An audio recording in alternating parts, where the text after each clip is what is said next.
Hola y bienvenidas y bienvenidos a opositas.com. Hoy nos centramos en una de nuestras píldoras de estudio, que ya sabéis que están orientadas a la aclaración de conceptos y aplicación de diversos puntos de normativa y de lo que tiene que ver con todo el ordenamiento y que luego tiene una aplicación en determinados cuerpos de oposiciones.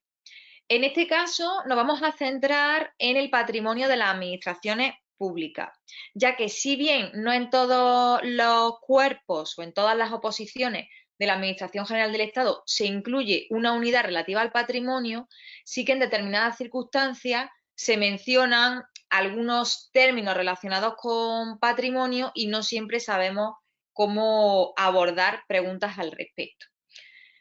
En primer lugar, hay que tener en cuenta que el patrimonio de las administraciones públicas se refiere a todos aquellos bienes, tanto muebles como inmuebles, que serían de titularidad pública. Y esto no siempre va a traducirse en edificios que sean sede de departamentos ministeriales o de administraciones territoriales, sino que además debemos entenderlo de forma extensible a todo lo que es, podríamos decir, suelo público, las plazas, las calles, todo lo que cualquier persona va a utilizar para su tránsito habitual por las zonas comunes de localidades, provincias y territorio del Estado español. Dicho esto, existe una primera clasificación que hay que hacer siempre que se habla de patrimonio del Estado o patrimonio público, que es el diferenciar entre los bienes demaniales o de dominio público y los bienes patrimoniales o de derecho privado. Precisamente los bienes demaniales sí que aparecen mencionados y enumerados, aunque sea de forma breve, en la Constitución de 1978, concretamente en su artículo 132. Aquí se dice que los bienes demaniales van a ser todos aquellos que venga establecido en la ley y en cualquier caso van a incluir la zona marítimo-terrestre, las playas, el mar territorial y los recursos naturales de la zona económica y la plataforma continental. Desde las playas hasta esa plataforma continental nos estamos refiriendo a zona marítima, zona acuática. Y la zona marítimo-terrestre sería precisamente lo que hay desde una línea de costa hacia el interior. Esta misma clasificación es la que ya existiría previamente en nuestro Código Civil, en los artículos 338 y siguientes, donde se establece esa primera clasificación entre bienes de dominio público y bienes de dominio privado o patrimoniales, y precisamente esos bienes patrimoniales se definen por exclusión de los anteriores. Los que no son demaniales son patrimoniales. ¿Qué sucede además? Que en nuestro Código Civil se hace alusión de forma diferenciada, aunque forman parte igualmente de ese patrimonio público, de los bienes de provincia y pueblo. En este caso, para hablar de los bienes de los pueblos, normalmente también se hace referencia a bienes públicos y bienes de derecho privado. O para los bienes públicos también se suele utilizar la denominación de bienes comunales, que sería otra forma de determinar a los bienes demaniales, pero que están dentro de los límites territoriales o de un límite municipal. Y en este caso, pues se incluyen los caminos, las calles, las plazas, las fuentes y demás.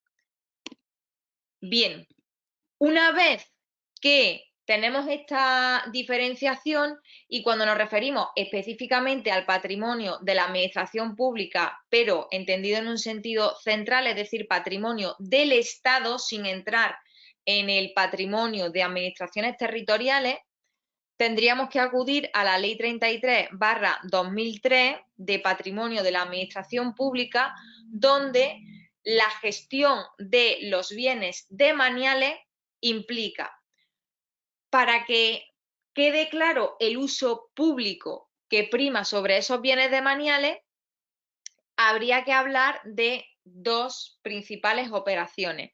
La afectación, que es precisamente por la cual un bien adquiere ese carácter demanial, en un primer momento sería un bien patrimonial de la administración y si se quiere utilizar para una finalidad pública prioritaria, como podría ser utilizar un edificio que en ese momento ha sido abandonado por parte de la administración, pero se quiere rehabilitar para instalar la sede de un departamento ministerial, habría que proceder a la afectación de ese bien, que es precisamente vincular esos bienes a un servicio público y se adquiere esa condición de bien demanial.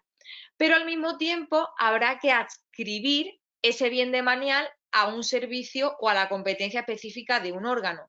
Si se quiere utilizar, como decía, para ubicar la sede de un departamento ministerial, pongamos el Ministerio de Agricultura, se adscribirá, una vez que haya sido afectado, específicamente al Ministerio de Agricultura. Si se quisiera utilizar alguno de estos bienes demaniales para un uso particular o un uso privado, uno de los ejemplos quizás que se suelen conocer con mayor generalidad sería las carreteras, que suelen considerarse también bienes demaniales, aunque no siempre, o un mismo edificio de carácter demanial, pero que, por ejemplo, quiere utilizarse para parte de ese edificio para realización de actividades privadas, si es que tiene grandes dimensiones y no todas las instalaciones van a ser ocupadas por la administración, podríamos hablar de concesiones demaniales o bien autorizaciones. Las concesiones demaniales se refieren a esa utilización mediante una previa concesión en régimen de concurrencia a una o varias personas por un plazo máximo de 75 años. Precisamente en carretera se puede utilizar para la habilitación de determinadas carreteras como autopista y esa explotación a través de la concesión demanial podría dar lugar a este tipo de figura. Sin embargo, también encontramos concesiones que no vayan excesivamente vinculadas a una explotación económica. También existe la posibilidad de otorgar ese uso privado a través de la autorización. Entonces, aquí se tienen que cumplir primero varios requisitos y además se prevé un tiempo máximo de 4 años. Estas autorizaciones serían una forma similar a lo que conocemos como licencia. Licencias para realizar alguna actividad, pues en este caso para poder ocupar un espacio público, por ejemplo, alguna persona que quiera instalar algún kiosco construido además en una plaza, podría pedir esa autorización, aunque se sabe que el tiempo máximo para poder hacer uso privado de ese espacio, que es público en todo caso, puesto que sería una plaza o un parque, será de 4 años.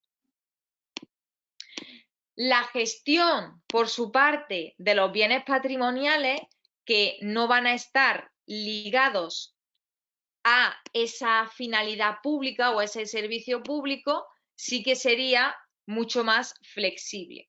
Entonces, encontramos distintas figuras por las cuales se pueden gestionar los bienes patrimoniales.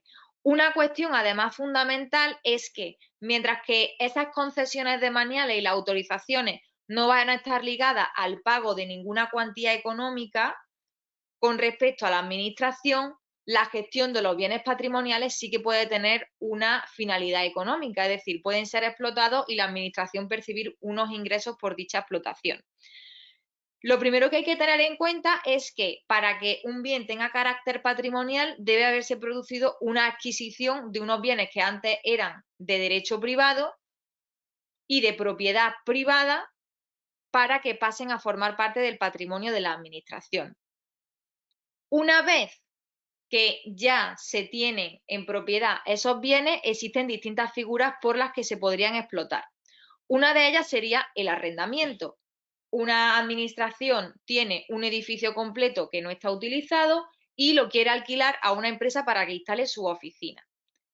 La enajenación sería no el alquiler, sino la venta. A la administración ya no le interesa tener la propiedad de un edificio o un terreno, puesto que no lo está utilizando para nada, y lo pone en venta para que lo adquiera una empresa privada o un agente privado. Existe también la posibilidad de explotar esos bienes, pero no ligados a una contraprestación económica, sería un caso de la cesión gratuita. Sí que es cierto que esta debe producirse a otros agentes públicos, por ejemplo, pasa de un ministerio a un organismo autónomo, a una entidad pública empresarial o similar. Y también existe la figura de la permuta, que es que se intercambia, por ejemplo, una administración que tiene un edificio en Madrid capital y otra lo tiene, pongamos, en Aranjuez.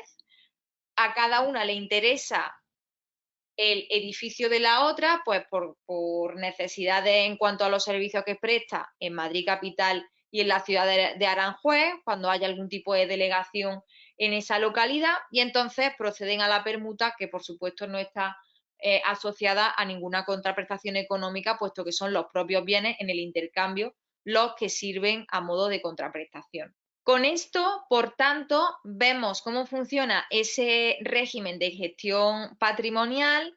Sí que es cierto que una de las oposiciones que sí que tiene una unidad dedicada al patrimonio del Estado sería el cuerpo de gestión de la Administración Civil del Estado. Sin embargo, como digo, no sería infrecuente que en relación con los bienes demaniales, y precisamente por estar previsto en el artículo 132 de la Constitución, se pudiera hacer alguna pregunta al respecto. Yo por mi parte doy ya por cerrada esta píldora, que espero que haya sido lo más útil posible, y os mando muchísimo ánimo en el estudio y nos vemos en la próxima sesión en opositas.com. Muchas gracias.